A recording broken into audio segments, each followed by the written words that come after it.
Chris Lynch Local News with Airpark Canterbury. Affordable, secure 24/7 parking near Christchurch Airport. For quality parking, choose airparkcanterbury.co.nz. Just some reaction from you first. Chris Hipkins said the new government would drive people apart and lead to more polarisation of a nation than we've seen before to date. What did you make of those comments, if you haven't heard about them yet? Well, unfortunately, this is what you've come to expect from Chris Hipkins.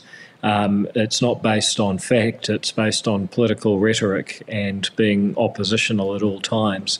If you look at the basic facts, New Zealand, over the 6 years that the Labour government was in place, has become more divided. It's been landlords versus tenants, urban versus rural, people vaccinated versus people unvaccinated with fires on the Parliament steps.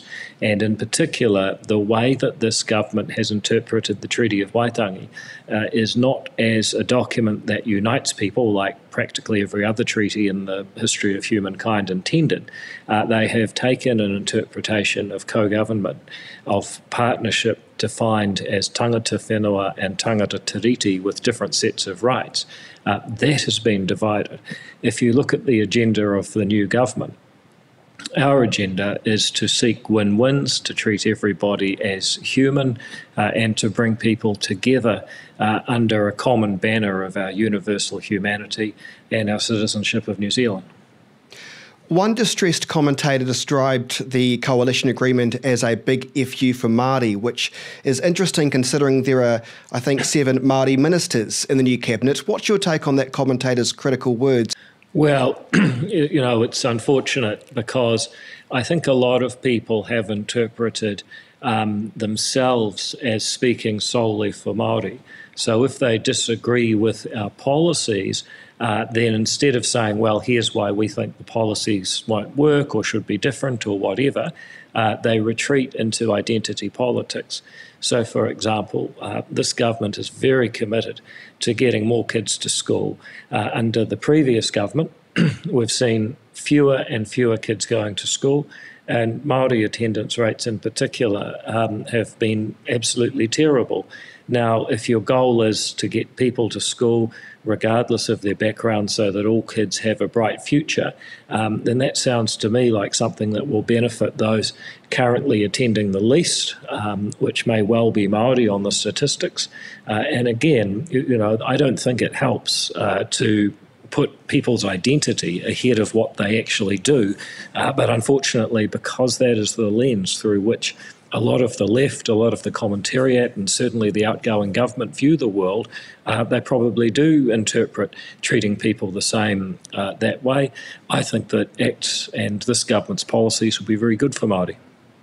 Well, speaking of schools, I note that the number of teachers employed by state schools, according to Stuff, rose just 5% from 2017 to 2022. But during the same period, the number of full-time equivalents employed at the Ministry of Education increased by 55%. This has happened right across the public service. It's the same with firefighters. There's more managers in FENS or more growth in managers at FENS than firefighters. The Ministry of Business, Innovation and Employment's gone from 3,500 to 5,800, yet it's got harder to do business in the opinion of many small business people I talk to. So yes, we need to ask ourselves, are we getting value for money from these new back office people the previous government has employed? Given the services have got worse, I suspect the answer is no, and therefore we need to reduce the amount of administration and increase the amount of people working on the front line getting stuff done. Now, the number of people in the bureaucracy being reduced, that's really a finance question, but where regulation is relevant is that the reason we need so many people doing administrative tasks is in part because just about every area of government has become more bureaucratic. And you talk to teachers, say, all I wanted to do was help kids learn. All I do now is check boxes. Well, that is connected in a sense that if we didn't have so many ministry bureaucrats, there might not be so many boxes to check. Possibly. In ACT's agreement, the government will, and I quote, restore balance in New Zealand's history curriculum. What does that mean? And what were your concerns under the current interpretation of the curriculum? If you look at the history curriculum that has been put in place, we once upon a time saw ourselves as a country of entrepreneurship, of business, of women's suffrage, of fashion, of arts and culture and sport. We have a very rich history. But if you look at the Maori, or the Aotearoa New Zealand Histories curriculum, it tells you that basically we have a heritage of victims and villains.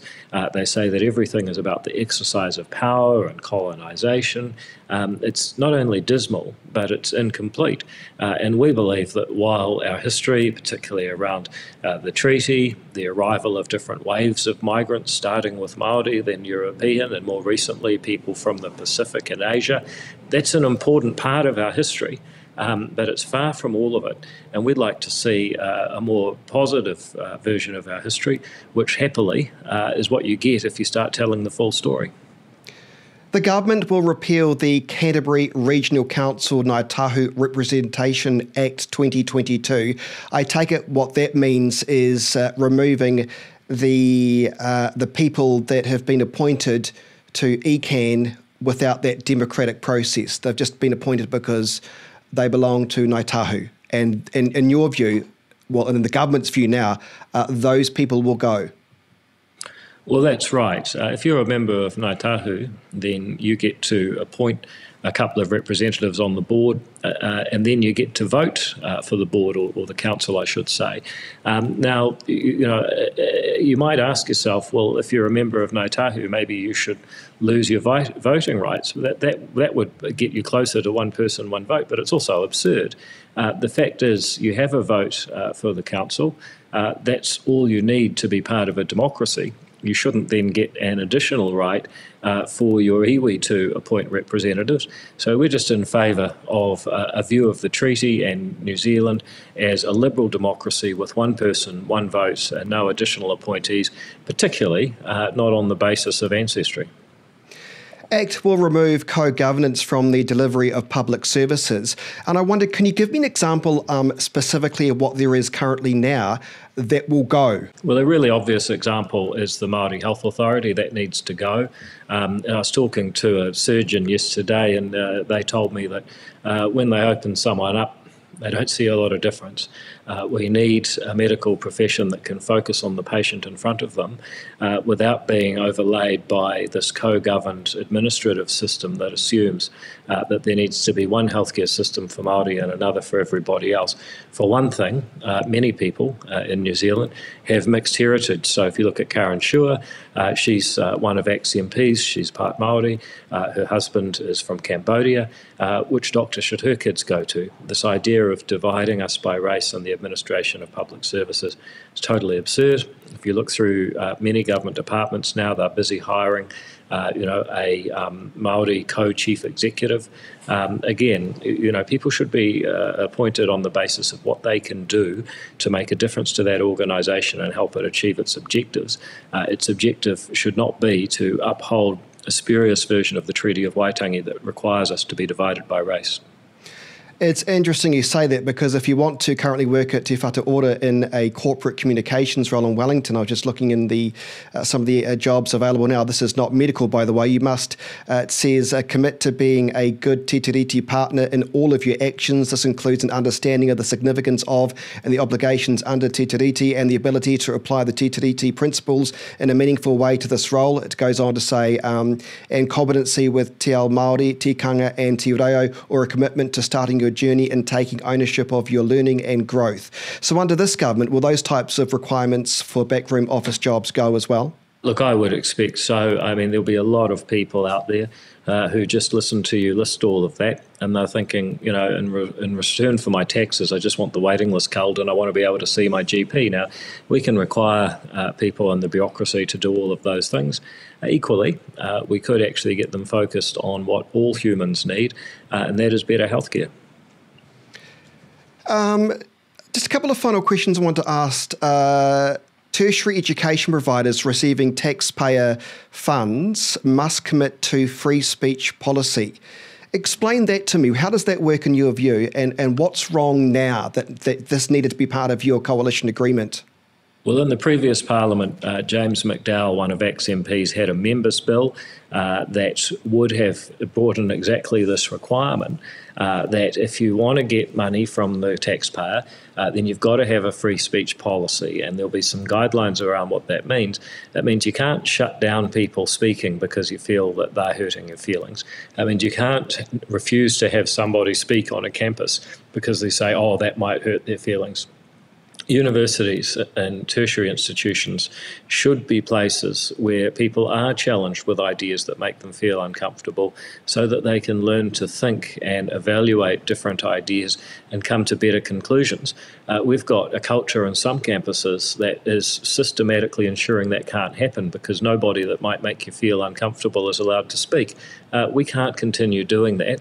And if we're going as taxpayers to give billions of dollars a year to tertiary education institutes, then we would like to see them upholding the values that they're supposed to uphold, the values that our society is built on, and that is the free and open exchange and contest of ideas.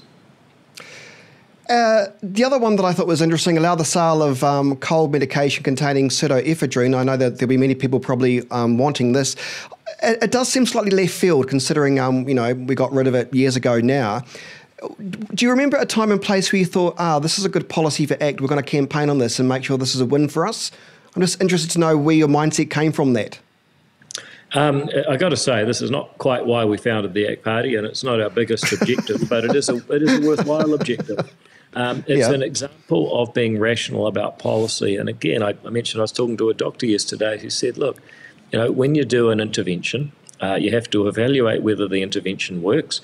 And if the intervention's doing more harm than good, you should stop. Now, the idea of banning pseudoephedrine cough medicine was that it would stop the gangs getting hold of pseudoephedrine and manufacturing it into pee.